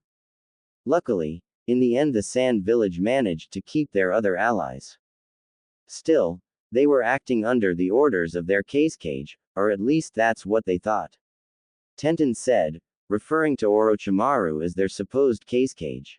But on the other hand, they did break the agreement. Tenten said. But they did help us out to save Naruto-kun from leaving the village permanently. Sakura said. Yeah, and they also helped us when Naruto lost control of the Kyuubi and attempted to attack us. Ino said. Why yeah, I think that Sand helped us a lot. Hinata said. But, if it wasn't for Sand attacking us, the third Hokage could still be alive. Tenten said, with a slight sad tone, remembering the sadness and the heartbreak she felt when her, Lee and Neji along with Guy had felt when they visited the third Hokage's grave after he was killed by Orochimaru. Referring to the third Hokage's demise, Sakura, Hinata, and Ino all felt their hearts slightly pain, remembering when the news of the third Hokage's death. Sakura was sad, Hinata was crying, Ino was shocked. Each of these girls, like the rest of the Leaf Village, had great memories of the third Hokage meeting and giving helpful advice to them, aiding them in their shinobi careers. Sakura, however, had seen Naruto the worst out of the bunch. Naruto hadn't smiled for days, his happy grin was silenced for a while, and he visited the fourth Hokage's head more than he did any other times. It was a very, very sad day in Konoha. Even Jiraiya, even though he hadn't shown it, was broken upon the news. Even Tsunade was very shocked to learn that her former sensei was killed by her former teammate. At the time she was told of this news, she had the angered, saddened, and hurtful expressions she felt at the time, though it was nothing new considering that she felt these emotions twice when her fiancé and her brother died in battle. The rest of Konoha fared no better. The villagers all felt hurt and broken feelings when the third Hokage died, each presenting it differently. That included the shinobi population as well, like Kakashi, Asuma, Kurenai, and Guy, also shared their emotions that day. To be honest, I feel for you, Tenten. But after the impact the battle had with Konoha, I think Sand just wants to repair those bonds. I think that's what they want at least. Have you seen the Sand siblings? They helped us big time when we were trying to bring Naruto back to the village and return him. Maybe they just want a second chance to fix everything they've done, and I think we should give them that second chance. Ino said, which made sense to Tenten. Despite the gut feeling she was having, Ino was right. Yeah, I guess you're right, Ino.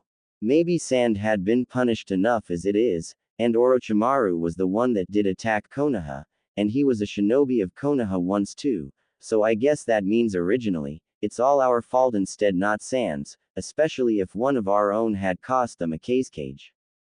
Tenten admitted, sighing in her slight defeat of their argument against Sand.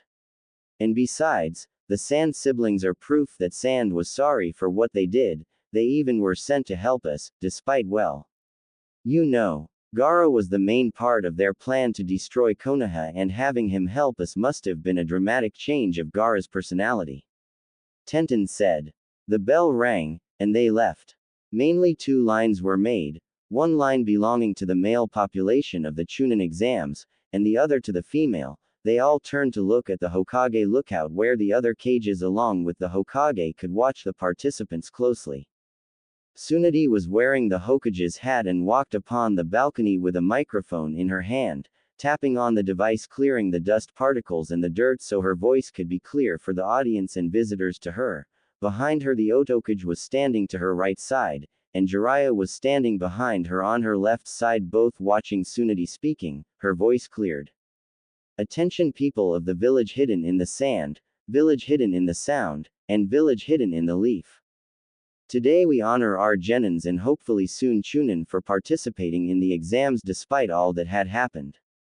Understandably, even if I wasn't here at the time, all 3 of our villages were in conflict 6 months ago, with the Sand and Sound combining their efforts to destroy Konoha, under the false leadership of what was thought to be their cage Orochimaru. Our villages have lost lives that had family, friends, lovers, and children. Over a fight that shouldn't have happened. Konoha respects the Sand and Sound for their apologies and their understanding of the situation at the time. Orochimaru will pay. Until then, we thank you all for the support for Konoha, the support for us, and the aid you had given us to help rebuild our village from the ground up since the attack. For that I hope you all have a pleasant time and a great show. Tsunade called out, hearing the screams and cheers over the spectator sections. Here are our charts for the competition. Tsunade yelled, as a large screen showed everyone who was fighting is the first stage of the final part of the Chunin exams. Sakura vs. Hana. Sasuke vs. Kageyaki. Hinata vs. Kage. Neji vs. Garindo. Lee vs. Yo and Hao. Ino vs. Tayuya. Tayuya. I didn't even see her in the first or second phase of the Chunin exams, where did she come from? Ino thought, as she looked around for Tayuya, who was standing right behind Ino. Guess the girl didn't see me, huh? Tayuya said, underneath her dark cloak that covered her body with the exception of her face and mouth and nose. Guess those are the ones that are fighting first, guess we'll come later, I wonder who Naruto will fight. Choji said, wondering how Naruto would fight. Naruto vs. Ayato. Guess Ayato is fighting the blonde kid, kinda feel sorry for Kageyaki if he doesn't get his revenge soon. Garindo chuckled. Just so you know, Ayato. The Namikaze is mine to kill and only mine. Kageyaki threatened. Alright Kageyaki, keep your voice down, I'll let him off easy, but I need to do something before you get vengeance against him. Ayato said. And what's that? Kageyaki asked. Let's just do that. It is something that's between him and me, could say we have something that relates us to one another.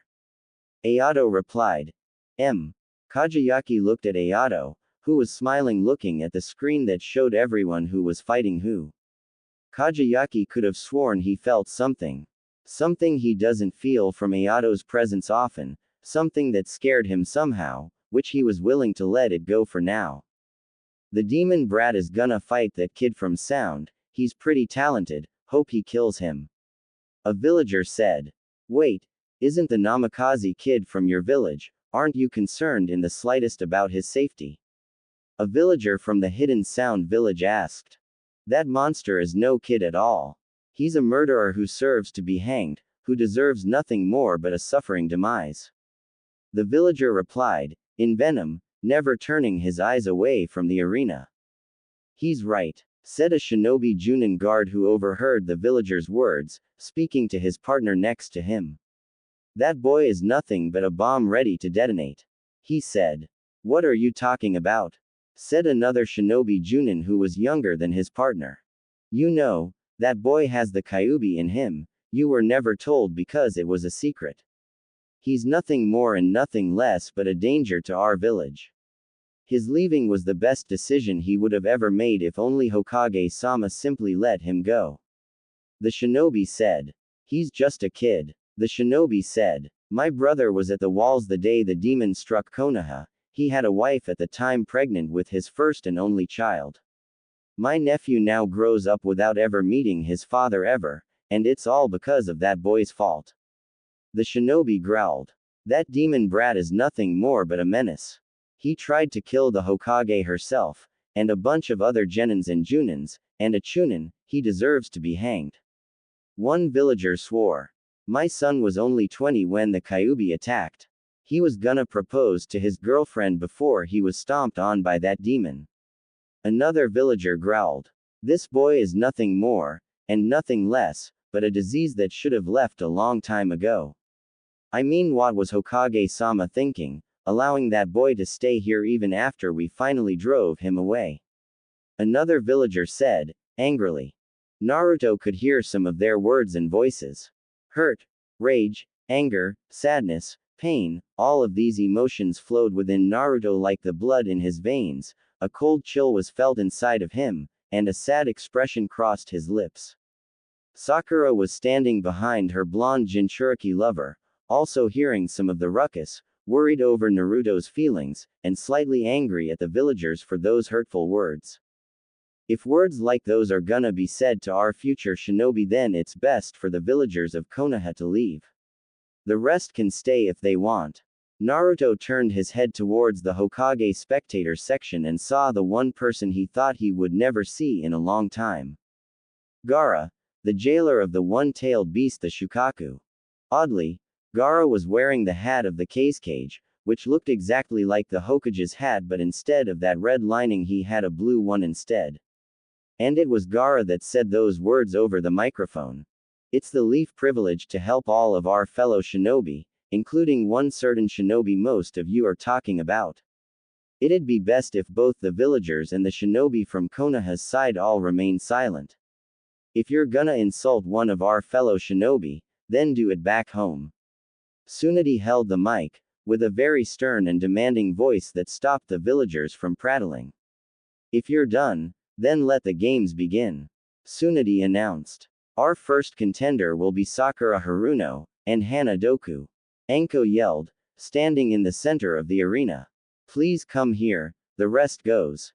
With that said, everyone left. I'll be rooting for you, Sakura-chan. Naruto said, as he looked at Sakura. Thanks, Naruto-kun, Sakura said, before she walked to the center. The rules are plain and simple. There are no boundaries in the arena, so knocking the other off won't be good. In this situation, you two will have to fight until the other is knocked out, or injured to the point they cannot fight anymore. Anko announced. Secondly, outside help, or help from afar is illegal and will result in an instant disqualification. However, unfortunately, due to the rule of the Chunin exams, if you were to kill your opponent intentionally, or accidentally, it won't disqualify you. However, we are allowed to intervene in case anything like that ever happens. Anko said. Without further ado, you may begin. Anko said, before she walked away. I've got to be careful. Sasuke and Hinata told me about this one. She has a device underneath her shoes which allows her to increase her speed through her chakra through her shoes. Sakura said, quietly so Hana wouldn't hear her. This is it, kin. I will avenge you. I will kill her here and now.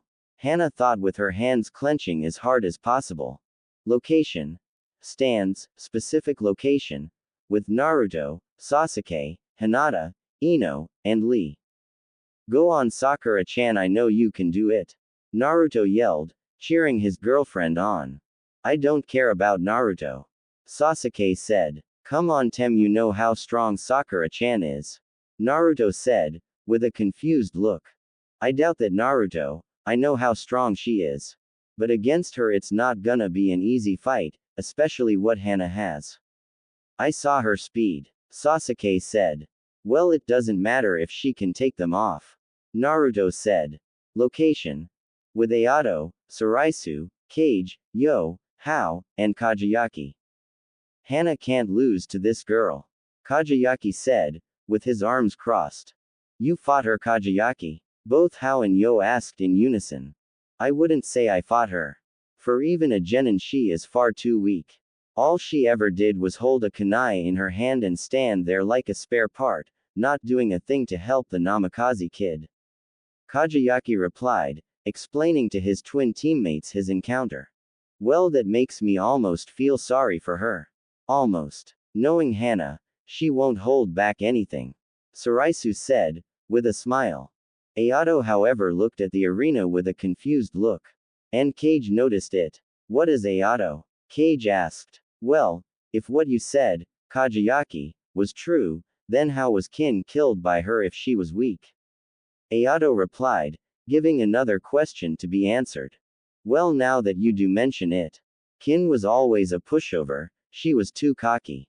Even if that was the case, she was close to Chunin level. Kageyaki said, answering Ayato's question. Agreed. In fact, if this kunoichi is weaker than the average Chunin as you said, Kageyaki, beating Kin in a fight should be difficult for her, if not impossible to even kill her. Kage said. You don't think? Yo said. Did the reports of the other sound teams get the whole thing wrong? How finished? I do not know. Now that you mention Ayato, there are holes in those reports. But I guess this fight will either confirm or prove them wrong, if Hana kills this girl. Kageyaki said, looking down at Hana. Location. Arena. This is personal. Hana said quietly, but loud enough for Sakura to hear. Excuse me, Sakura said, in confusion. Immediately without warning, Hana shot herself to Sakura, where she proceeded to punch Sakura in the gut. Punch. Hana smiled, but that went away quickly.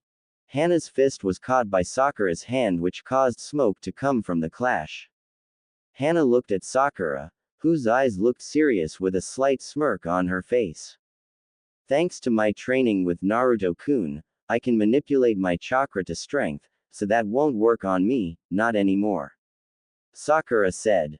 Hana jumped back. Then I landed. Hana then threw some ninja stars at Sakura, who then countered them with the exact same ones. Sakura then ran towards Hana, preparing to kick her, only for Hana to dodge. Hana then grabbed Sakura's leg and slammed her on the ground. Bam! Sakura was lying on her back, aching. Her body was covered by the shadow of Hana, who did a series of hand signs Sakura was familiar with, and immediately went wide-eyed and rolled away from Hana. Flower style. Fire hornets. Hana said aloud, as she then thrusted her hands forward, which from the skin of her hands went into flames that were shot towards Sakura like some sort of a flamethrower. Hana moved slowly, trying to catch up to Sakura, only for her to run out of time and the just wore off of her hands. Lucky girl. Try this then, Hana said, doing a second series of hand signs. Flower style. Flower shuriken. Hana said. From Hana's hands, flowers in the shape of shurikens appeared on her hands. Hana had her arms crossed, before throwing the 2 shurikens at Sakura. Sakura could barely dodge them but managed. She moved her feet fast enough for the shurikens to miss her but barely, cutting up her shirt on the side, making 2 starches. Sakura saw Hana's hand pointing to her palm first. Confused, Sakura looked back at the shurikens that soon began to follow her. Running as fast as possible, Sakura was forced to do a series of hand signs. It's no use, little girl, Hana said, with a smile. Flower style. Flower shuriken. Hana began. As one of the few jutsus in the world that can follow their target with the user as the controller. Run all you like, but as long as I can see where you're going, and see what you're doing, the shurikens are unescapable. Hana explained, with a smile. Then I guess you're wide open. Sakura yelled, as she finished her hand signs. Earth style. Earth slide. Sakura yelled, as her feet were consumed by the ground, which then pushed her at a fast rate towards Hana. Hana gasped, knowing that if she was to do anything else her jutsu would fall. Damn it! Hana yelled. Punch. Ah! Hana gasped, her body bending forwards as the punch made its way to her gut. Sakura looked behind her to see that the shurikens were breaking apart, then disappeared, meaning that the jutsu was undone. Time to finish this, Sakura yelled, as her fist then glowed a green chakra aura which made Hana scared. Chaa! Sakura yelled. Just as Sakura's fist was Goanna connected to Hana's face. Hana's body then phased away and disappeared. Hana then reappeared behind Sakura and then she kicked Sakura's back. Sakura took a few steps forward before she then used another punch to get Hana, but Hana disappeared again, and then kneed Sakura's rib cage. Sakura winced in pain before she could open her eyes and attempt to kick Hana away, before Hana again disappeared and started to deliver blows all around Sakura's body. This is for my sister. Hana yelled, but Sakura couldn't see her anywhere. 300 lightning blows. Hana yelled. From the audience's perspective of the arena, they could see trails wind everywhere that was heading towards the walls of the arena and then bouncing back to Sakura. With Konoha's team, Sakura-chan, Naruto yelled, I'm worried. What's going on? I can't see that sound girl. Where is she? Naruto said, trying to get a good look at her, but Hana was moving too fast for the naked eye. With Sound's team, the 300 lightning blows, huh? I knew Hana wouldn't be holding any punches. Saraisu thought. That technique was specifically designed by Hana to go against a very powerful shinobi. It works by using her shoes to manipulate her chakra and using it to go almost as fast as lightning, and with the device in the sole of her shoes she's using less chakra than what's needed to achieve the technique. Saraisu thought with a smile. It works like this. The soles of her shoes where the device is located gives her extra speed. Thanks to her training her eyes are strong enough to go against the wind, so her sight isn't ruined while performing this technique. Usually, as I referred before, this would be used against stronger opponents than this kunoichi here, but because she's a special case to Hana. Saraisu thought, taking a closer look at Sakura. Hana's not holding anything back until this girl is as good as dead. Saraisu thought.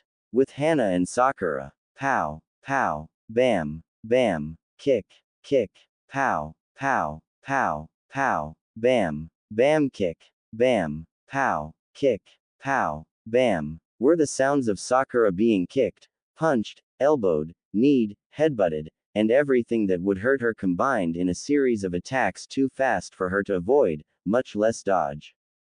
Sakura's head was being thrown forward and backward, again and again. Her body due to the blows were keeping it straight so she wasn't able to move. Now time for the 300th blow. Hana yelled, as she flew herself high in the air with a powerful jump. Finishing blow. Hana yelled, dropping kicking towards Sakura. Boom. Hana landed on top of Sakura, with dust covering the area before it finally cleared, revealing Hana on top of Sakura. With Konoha's team. Sakura-chan. Naruto yelled. With Sound's team. Looks like it's a checkmate, and only for 3 minutes too. Impressive. Kajayaki said. With the spectators. Sakura. No. Mrs. Haruno said, with great grief. With Hana and Sakura. By the way, I didn't use much. I still have over 50% of my own chakra to keep me going. In any case, I have around 75% of my strength remaining in me. Hana said. Do not think I was going easy on you for the first blow you gave me, I was just trying to save that last move for the best. Hana said. Ow, that hurts. Immediately after Hana finished her sentence, Sakura pulled her body out, scratching the back of her head. What? Hana exclaimed. When Hana looked at Sakura, she was acting like she had only sustained minimal injury. My head. Goanna feels that in the morning. It hurts. Sakura said, brushing the dirt from her body and hair, while rubbing her head. You said you still have 75% of your own strength. Well, I have at least 77 remaining, plus around 75% of my own chakra too. Sakura explained, with a smile. How? Hana yelled. Since you blinded by your own success, I used my earth elemental chakra to keep my body safe, so your attack only had minimal effect on me. Sakura explained. What? Hana yelled. Now it's my turn, Sakura said, doing a series of hand signs. Sakura's hands turned to claws as they then grabbed the earth below her, her hands covered in green chakra. With a powerful yell, Sakura tilted her head backwards, and then with all her strength, Sakura lifted a large part of the ground up over her head. I am impossible. No ordinary human being is strong enough to hold such weight without being crushed. Hana exclaimed. That's because, Sakura said, as she lifted the boulder higher, and began to throw it down on Hana. I'm a Haruno, Sakura yelled. Boom. Hana just moved away in time, but the debris of the boulder smacked against her face and body, injuring her like being shot by rubber bullets. Ah! Hana yelled in pain. Ah! Sakura yelled, as she was beginning to throw a punch at Hana, which she did. Sakura punched Hana in the stomach, then on her face, then on her ribs, sending Hana flying. Just as Hana was flying away, Sakura grabbed her feet, and with such strength and great movement, Sakura ripped the devices off of her opponent and crushed it with her hands, before slamming Hana against the solid ground. Bam! Hana coughed dirt off of her mouth, she was face first against the ground. Hana tried to get up, but a kunai was hovering over her neck, while Sakura was holding an arm around Hana's shoulders, preventing her from moving away or struggling. With Konoha's team. Go Sakura-chan, Naruto cheered. With Sound's team. What the? Hana has been beaten. Kage yelled in shock.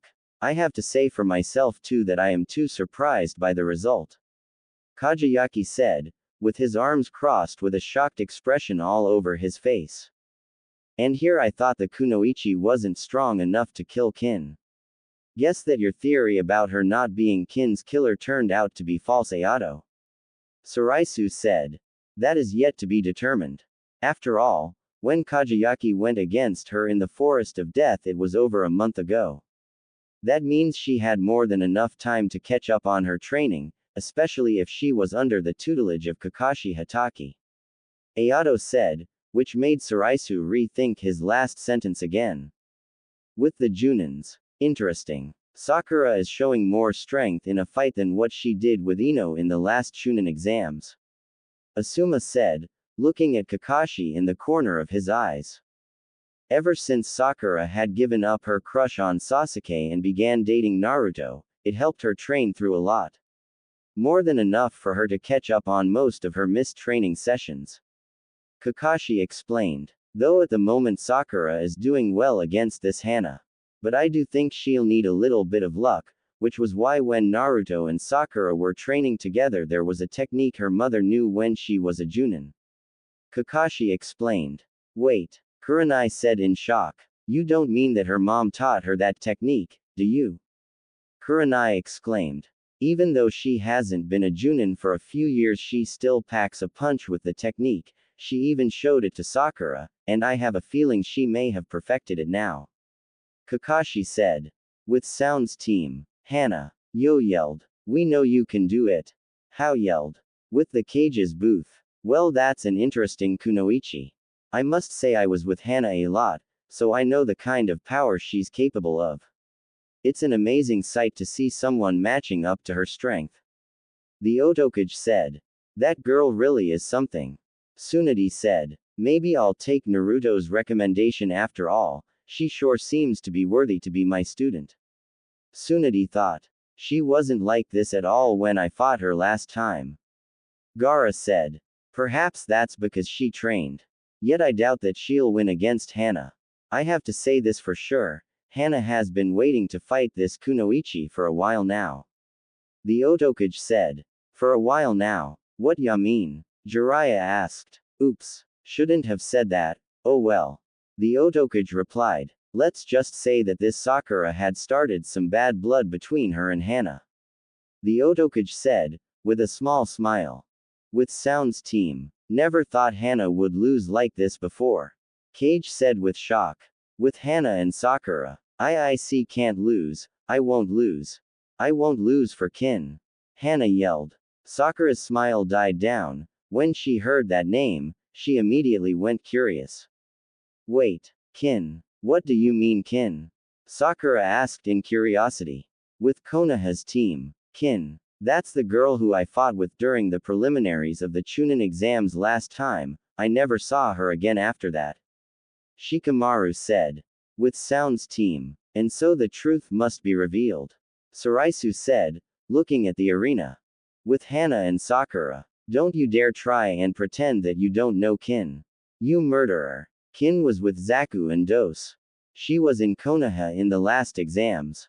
And she came back in a body bag.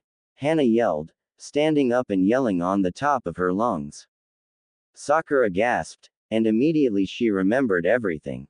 Forest of Death, Orochimaru, Sasuke's curse seal, Lee protecting her, cutting her hair off, Kin pulling her, Zaku attacking her, Dosu attacking her, Ino and her team saving her. She remembered everything. Sakura opened her mouth, and protested, but I didn't kill her. The last time I saw Kin was in the Forest of Death in her battle with Shikamaru. I never saw her again after that. Why is she so important to you? Because Kin was my sister. Hana yelled, which made Sakura gasp in surprise. Though we may not be bound by blood, we have, however, grown up together. The last time I saw Kin, she told me this. Hana began. Flashback. What do you mean you got into the Chunin exams in Konoha? Demanded Hana, as she looked at her sister with irritated eyes. Now sis. I got into it because I'm more experienced and stronger than you are, also this is for the invasion mission. Kin replied, with a cocky tone. It's not fair. Hana said. If you think that I want at least a souvenir when you come back. Hana said. Fine, fine. Kin smiled, then Hana smiled, before they then locked arms like if it was a handshake they shared with one another. I'm gonna be gone for a few months, so when I come back, I expect you to be stronger. Kin said. Fine. Hana agreed. Flashback ends. However, my sister did come back, but not the way I expected her to come. Hana said. She was in a body bag, her skin was dry, and her eyes were filled with nothing but horror and fear. Then I saw something in her pocket and took a look at it. Hana said, as she began to reach for her pocket and take something out. What Hana took out were a few strands of pink hair. It was pink hair, the exact same shade and color your hair represents. It must have been stuck on Kin's hand when you two fought, and when she reached for a kunai or weapon the hair was left behind. Hana said. But that's good, because now I know who my sister's killer looks like. Hana said. I didn't kill Kin. Sakura objected, defending herself looking at Hana with shocked eyes. Liar. Hana yelled at the top of her lungs. The Otokage-sama told me the truth himself. He even showed evidence and it was this hair. He even had the support of other sound genins watching the fight. So, don't you dare try to lie yourself out of this murderer. Hana said in an angry tone. With the stands. You know what? I bet it was that demon brat who influenced that poor girl to kill. A villager from Konoha had spoken. Yeah, such a shame that an innocent girl had to be placed in the exact same team as that monster. Another had shared their thoughts. If he convinced someone to kill, then maybe he could do the same for the rest. A worried villager had spoken out as well. With the Junins, I can already hear a few people talking about Naruto again. Guy said, looking in the corner of his eyes at the audience who were complaining about Naruto again. This time the blame is something completely different. It's about Kin instead. Asuma said. If I remember correctly, Kin was that sound kunoichi that fought against Shikamaru, your student. Am I correct? Kurenai asked Asuma. Asuma just took his cigar out of his mouth as he blew a small cloud of smoke from his lungs before looking at Kurenai. Yep. That's her all right. Truth be told, I haven't seen her either. Ever since Shikamaru fought her in the preliminaries, no one had seen or heard of her ever since, but her body was recovered from the battle where the third Hokage and Orochimaru had fought, where the corpse of the first and second Hokages once lied at, with Zaku there as well. Asuma replied, explaining to Kurenai what happened. True. Like Tsunade-sama said, Orochimaru had offered her to bring back the dead for her in exchange for his arms to be revived so he could regain his chakra again. Kakashi said. So far I have theorized that maybe the jutsu worked like this. If Orochimaru wanted her to kill Naruto and Jiraiya, then that must mean he needed their life force in order to reanimate the dead back to life. Kakashi explained. That theory does make sense. To be brought back to life must come at a very heavy price, but for Orochimaru that isn't heavy, as he can wish whoever he can kill whoever he wants to. Guy said, with nothing but a slightly disgusted stern voice in his words against Orochimaru. Like the scum he is, he has no morals for anybody else but himself. Kakashi added. With the cages. Kin. Who was she? Tsunade asked. Ah, Kin. The Otokage said. I guess I shouldn't be surprised that you don't know her at all. The Otokage added. Kin was a participant during the Chunin exams, the one that took the life of you former sensei and third Hokage Hiruzen Sarutobi. She managed only to make it to the preliminaries of the last phase of the Chunin exams before Inara had beaten her. The Otokage explained. And she was also my daughter. The Otokage said. Really? I had no idea she was your daughter. Gaara said. I wasn't here for the Chunin exams because of urgent business outside of sound. We are a new country after all. So, I put my trust in the Kazekage before you, Kazekage-sama, your father. The Otokage explained. In that case, I'm sorry about your loss. I truly am. Tsunade apologized. It doesn't matter. The Otokage said, declining Tsunade's apology and shocking her at the same time. In the world of shinobi, connections even by blood are meaningless, something a mentor of mine told me once.